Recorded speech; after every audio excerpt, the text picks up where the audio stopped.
El arpa terminó su arpegio con una vibración tensa, como si también presintiera que algo estaba por romperse. Jorge Negrete, de espaldas al público mientras ajustaba el cuello del traje charro, respiró hondo antes de dar la señal de arranque.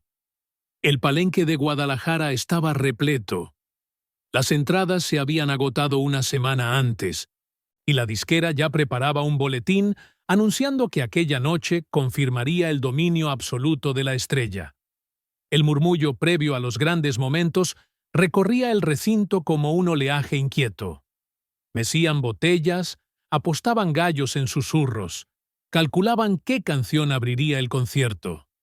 Sin embargo, el centro del ruedo estaba contenido, expectante, como si el ambiente reconociera que algo más que música se jugaba. Jorge avanzó un paso y giró hacia la multitud. Los mariachis tensaron cuerdas. El violín primero elevó una nota corta, apenas un aviso. El maestro de iluminación estrechó el haz principal para que cayera sobre él. Las primeras filas se incorporaron como reflejo. Era el ritual de siempre. La antesala de un momento que, en manos de Negrete, rara vez decepcionaba. Pero antes de que la voz saliera, un grito rasgó todo. «¡Eres un fracaso, Negrete!». El silencio cayó como un hachazo. No como un silencio normal, sino uno denso, casi físico, de esos que obligan a todos a mirar hacia el mismo punto sin pensar. La nota del violín, que debía sostenerse hasta la entrada del cantante, se quebró. Una trompeta tardó un segundo más en apagarse, como si no hubiera comprendido el insulto.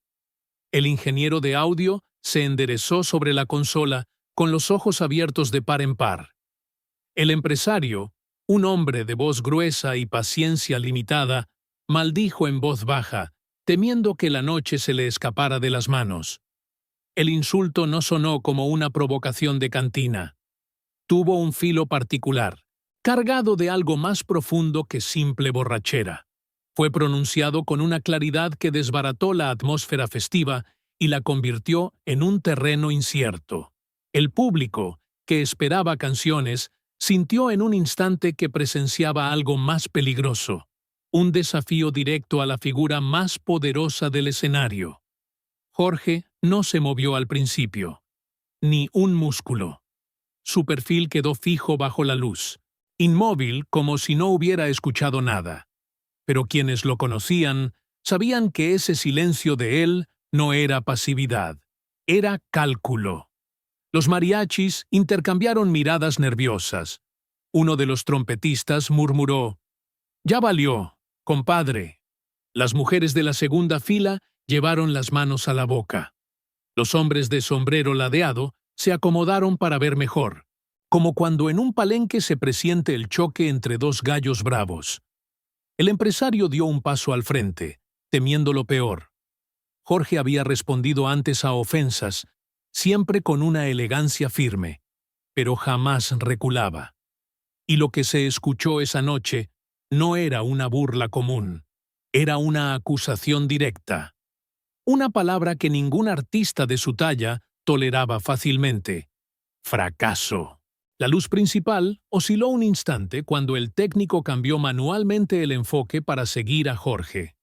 Pero Jorge aún no se movía. Solo levantó la cabeza, muy ligeramente. Un gesto pequeño, pero suficiente para que todos entendieran que había aceptado el desafío. El público comenzó a murmurar, primero tímido, luego como un arrastre creciente. Se formaron pequeños remolinos de comentarios. ¿Quién fue? ¿De dónde salió esa voz? No puede ser que alguien tenga el descaro. El insulto seguía suspendido en el aire como un eco de pólvora. Había atravesado la música, el espectáculo y la noche misma, quedando colgado ahí, ineludible.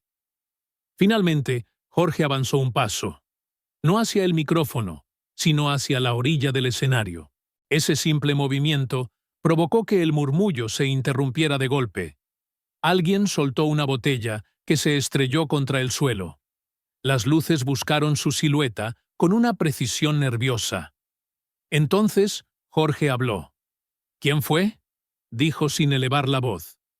3 palabras, suficientes para que hasta el gallo que aguardaba en su jaula detrás del escenario dejara de moverse. Nadie respondió. No había necesidad. Jorge ya sabía dónde mirar. Alzó la barbilla hacia la grada alta, donde una figura se agitaba como si quisiera esconderse detrás de otras sombras. Era un hombre de traje oscuro, mal abrochado, con la expresión distorsionada por una mezcla de ira y dolor. El mariachi mayor se persignó. El empresario cerró los ojos un instante, resignado. Jorge descendió un escalón del escenario. La multitud inhaló como un solo pecho. Lo imposible estaba por ocurrir. La estrella más disciplinada de la época de oro estaba a punto de abandonar su lugar sagrado, su territorio, para ir a enfrentar cara a cara al hombre que lo había llamado fracaso. El palenque entero quedó paralizado.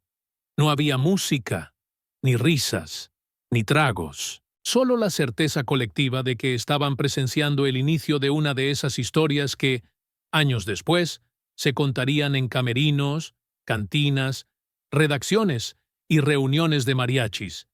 Y cada quien, sin saberlo, se preparó para recordar exactamente dónde estaba cuando Jorge Negrete decidió no cantar, sino responder. Jorge descendió del escenario con la misma solemnidad con la que un general entra a un campo de batalla. No había prisa en sus pasos, tampoco agresividad. Era algo más inquietante, la calma fría de un hombre que domina la situación incluso antes de actuar. Cada movimiento suyo hacía crujir la tensión del palenque. Los reflectores, inseguros, tardaron unos segundos en encontrarlo entre las mesas. Cuando por fin lo iluminaron, los asistentes lo vieron recorrer el pasillo central con una serenidad que contrastaba brutalmente con el temblor silencioso de la multitud. A medida que avanzaba, los murmullos se abrían a su paso como un oleaje que no quería tocarlo. Nadie quería interponerse entre Negrete y su objetivo. Nadie quería quedar en medio de una escena que ya empezaba a adquirirse tintes de leyenda viva. Los músicos lo siguieron con la mirada, sin atreverse a moverse. El empresario, desde la entrada lateral, hacía señales desesperadas al personal de seguridad, pero nadie se atrevía a intervenir. Interrumpir a Jorge, en ese momento, era como intentar detener un destino en plena marcha. El insulto había salido de la fila 32, en una zona donde las luces no alcanzaban del todo, y las sombras se mezclaban con el humo de los cigarros. Ahí estaba el hombre que había osado romper la noche. A simple vista, parecía uno más entre tantos clientes que habían bebido más de lo aconsejable. Pero no era su embriaguez lo que llamaba la atención, sino la forma en que intentaba mantener el mentón en alto, como si quisiera sostener una dignidad que ya se le escapaba por los ojos. Cuando Jorge llegó frente a su mesa, no dijo nada. No se cruzó de brazos ni adoptó la postura desafiante que se esperaría en una confrontación. Se quedó simplemente ahí, imponente, con la sombra del sombrero marcándole la mirada. El hombre tragó saliva, pero no retrocedió. Ese detalle intrigó al público tanto como a Jorge. Los borrachos pendencieros suelen encogerse cuando la estrella se acerca. Pero este no. Había ira, sí, pero también una grieta profunda que no tenía que ver con Negrete, sino con algo mucho más íntimo. «Caballero», dijo Jorge al fin, con voz firme, pero sin filo. «Si vine hasta aquí no fue para discutir, fue para entender». El hombre exhaló un aire espeso, cargado de mezcal. No esperaba esa respuesta. Su gesto altanero se desmoronó apenas un parpadeo, suficiente para revelar lo que había detrás: cansancio, tristeza y una rabia que venía de otro sitio. «¿Usted?», balbuceó. «Usted no entiende». Jorge tomó una silla vacía, la giró y se sentó a su lado. Ese gesto descolocó completamente al público. ¿Qué artista, en pleno concierto, se sentaba junto al agresor sin escoltas ni escándalo? La escena parecía más bien sacada de un drama íntimo que de un palenque lleno. «Explíqueme», pidió él. «Una acusación tan grande debe tener un motivo igual de grande». El hombre se cubrió la cara por un momento, intentando recomponerse. Luego bebió un trago largo, como si necesitara valor para abrir la herida. «Mi hermano», comenzó, y la voz se le quebró apenas. «Mi hermano cantaba mejor que cualquiera de ustedes en el cine. Tenía fuerza, tenía alma. Cantaba como si la vida dependiera de cada nota. Pero nadie lo escuchó. Ninguna disquera quiso darle oportunidad. Ningún empresario lo dejó pasar del ensayo. Él se mató luchando, mientras ustedes tienen todo». Jorge no se movió. No había indignación en su mirada, sino una seriedad que incluía, sin juzgar. «¿Y usted cree que yo tengo la culpa?», dijo con suavidad. El hombre lo miró con los ojos humedecidos. No buscaba pelea, buscaba liberar una carga que llevaba demasiado tiempo a cuestas. «No», corrigió. «No es culpa. Es que, cuando usted apareció ahí, con esa seguridad, con esos aplausos, yo sentí que mi hermano nunca llegará aquí. Nunca. Y me ardió. Me ardió como si fuera culpa suya». La confesión cayó pesada, como una piedra lanzada al centro de un lago silencioso. En ese instante, el palenque entero dejó de ser público para convertirse en testigo. La tensión se transformó en una quietud expectante, casi respetuosa. La gente no sabía qué era más sorprendente, que un desconocido estuviera abriendo su dolor frente a Jorge Negrete o que Jorge lo escuchara con una empatía que nadie esperaba. «Caballero», dijo finalmente Jorge sin apartar la mirada, «usted no me insultó a mí, insultó a su pena. Y eso es más duro que cualquier palabra que me haya dicho esta noche». El hombre bajó la mirada.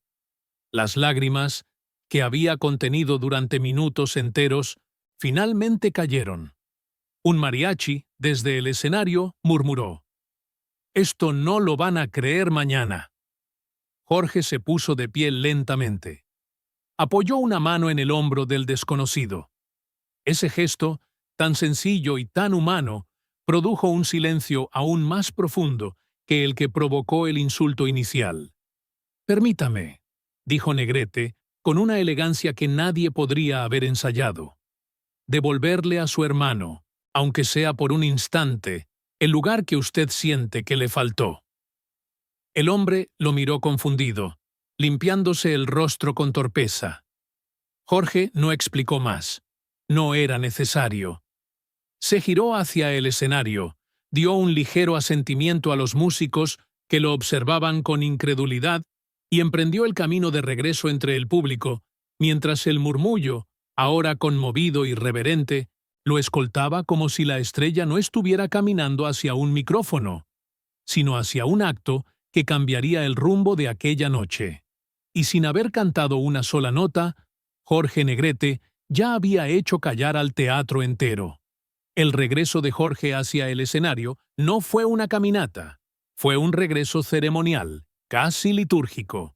Cada paso suyo resonaba en el palenque como si marcara el compás de un ritual que nadie sabía que estaba por comenzar. Los reflectores lo siguieron con un temblor sutil, incapaces de decidir si debían iluminarlo con solemnidad o con estruendo. Los músicos, aún petrificados, aguardaban alguna señal que los sacara de la incredulidad. Cuando Jorge subió el último escalón del ruedo, el silencio era tan absoluto que el público podría haber escuchado cómo se acomodaba el forro interno del traje charro cuando él se giró para encararlos. No habló de inmediato. Negrete sabía dominar los tiempos. Sabía que una pausa, bien usada, vale más que un grito. Y esa noche, cada segundo suyo se estaba convirtiendo en un mensaje. Los mariachis se tensaron.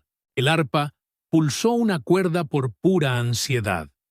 Pero Jorge levantó una mano apenas, gesto que bastó para congelarlos otra vez. Miró al maestro del conjunto, un hombre que había acompañado a grandes figuras, pero que jamás había visto un espectáculo fracturarse y reconstruirse así, y ordenó, con un movimiento casi imperceptible del mentón, un cambio de canción. El mariachi mayor parpadeó, sorprendido. Lo que Jorge estaba pidiendo no formaba parte del repertorio anunciado.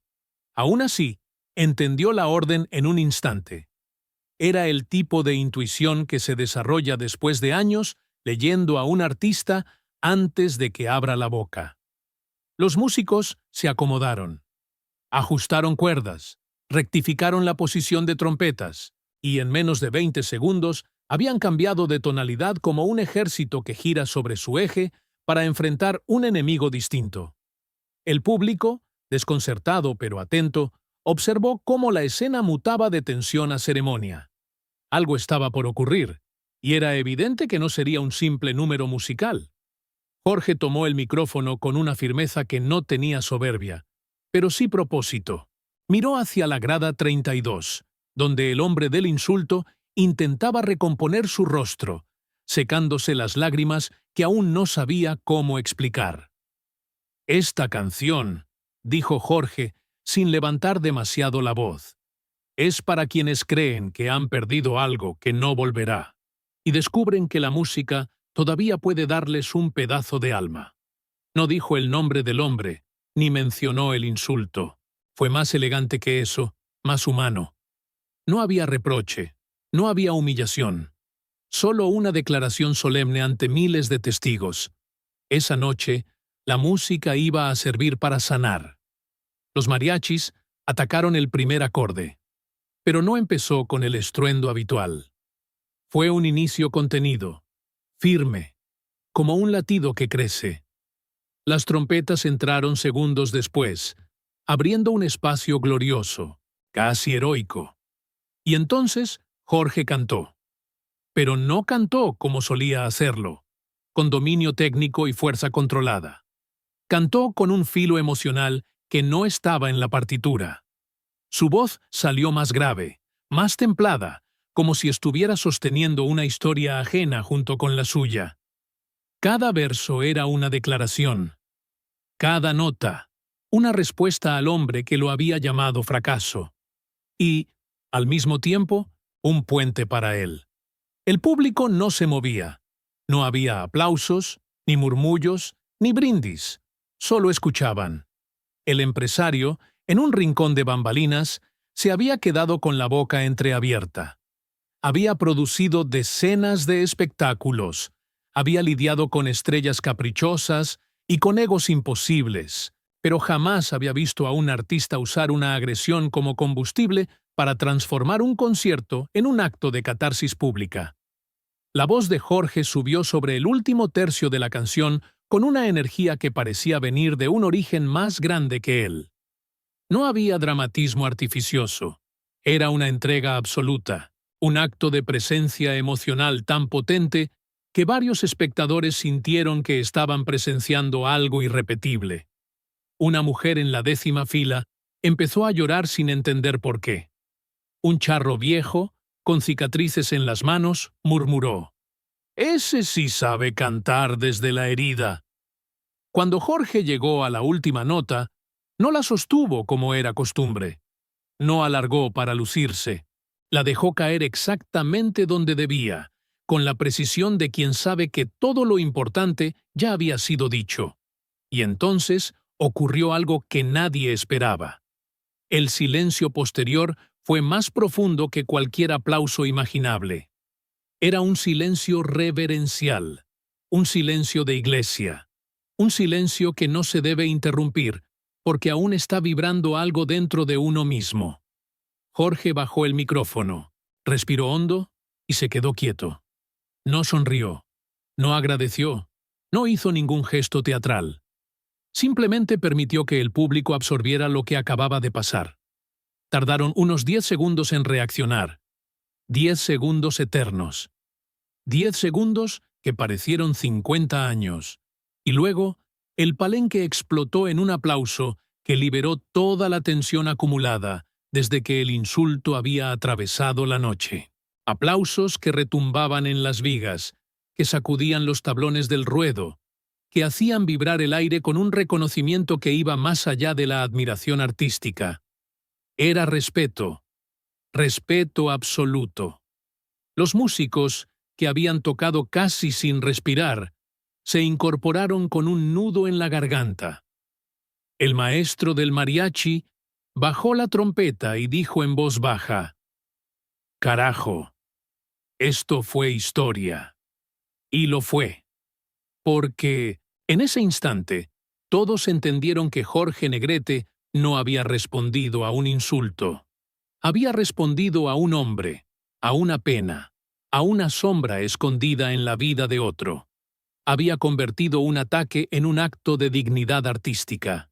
Y esa noche, esa canción, ese gesto, esa calma feroz, quedó sellada como uno de esos episodios que los músicos cuentan en camerinos y que los periodistas reconstruyen desde rumores. El momento exacto en que Jorge silenció un teatro, cantando. El estruendo del aplauso se extendió como un oleaje que no tenía intención de detenerse. Era un aplauso que venía del pecho, no de las manos. Un aplauso que reconocía la valentía, la grandeza y la humanidad desplegadas frente a ellos.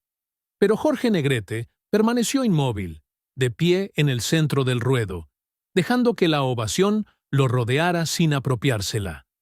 No había soberbia en su postura. Había algo más profundo: serenidad. Las luces, esas luces caprichosas del palenque que siempre parecían brillar de más cuando él cantaba, ahora se mantenían concentradas en su figura, como si hubieran entendido que debían subrayar no al ídolo, sino al hombre. Desde la entrada lateral, el empresario lo observaba sin pestañear. Había visto a Jorge triunfar en cines, estudios, desfiles, foros de radio, pero jamás lo había visto dominar un ambiente de esa forma. No con potencia vocal, sino con presencia moral. Y es que en ese momento, Jorge no estaba interpretando un papel, estaba escribiendo una leyenda. Y todos lo sabían. Los mariachis permanecieron alineados, sin saber si debían tocar algo más o simplemente rendirse a lo que acababa de ocurrir. El maestro del conjunto miró a sus músicos y, sin decir palabra, les indicó que guardaran sus instrumentos por respeto. Era un gesto insólito. Nunca se baja una trompeta en mitad de un concierto. Pero lo que habían presenciado no era un concierto normal. Había sido una herida abierta y luego suturada, a vista de miles. En la grada 32, el hombre del insulto seguía sentado, deshecho. Ya no ocultaba el rostro. Las lágrimas seguían avanzando libremente, pero esta vez no por rabia ni frustración. Era otra emoción: alivio, catarsis, quizá perdón. A su alrededor, la gente lo miraba no con reproche, sino con una preocupación silenciosa. Nadie lo tocaba, nadie lo confrontaba.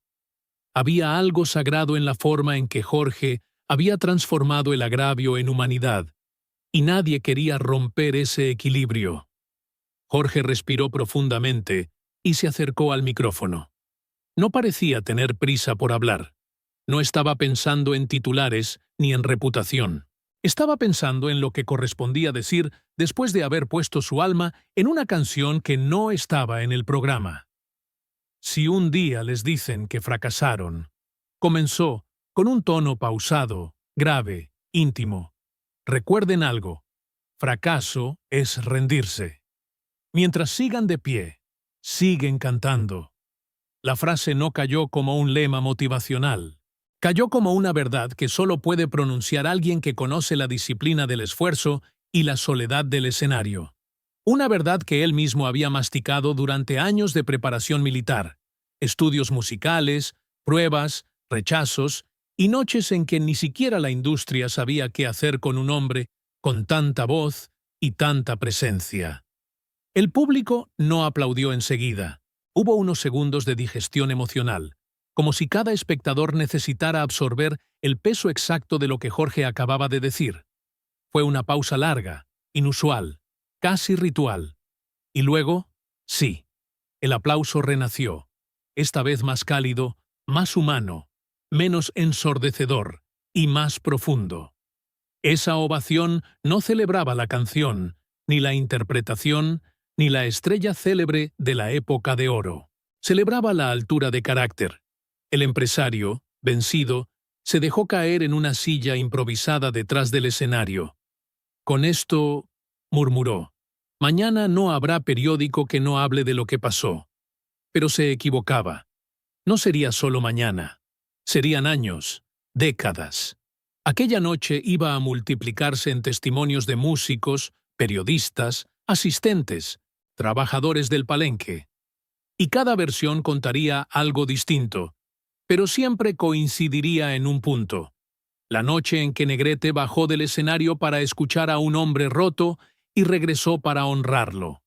Los reporteros que cubrían el evento no atinaban a escribir nada. Uno tenía la libreta abierta y el lápiz suspendido, sin poder decidir por dónde empezar. ¿Viste eso?, preguntó otro, sin necesitar respuesta. ¿Cómo lo escribes sin que parezca invento?, añadió, con cierta desesperación. Y es que el problema no era narrarlo. Era que, incluso bien contado, sonaría a exageración. Sobre el escenario, Jorge inclinó ligeramente la cabeza, agradeciendo sin palabras. Sus ojos buscaron otra vez al hombre del insulto. No lo examinó, no lo juzgó. Simplemente le ofreció una mirada tranquila, de esas que dicen, ya pasó, ya estamos del mismo lado. El hombre asintió, escondido entre sombras, como quien ha recibido una absolución inesperada.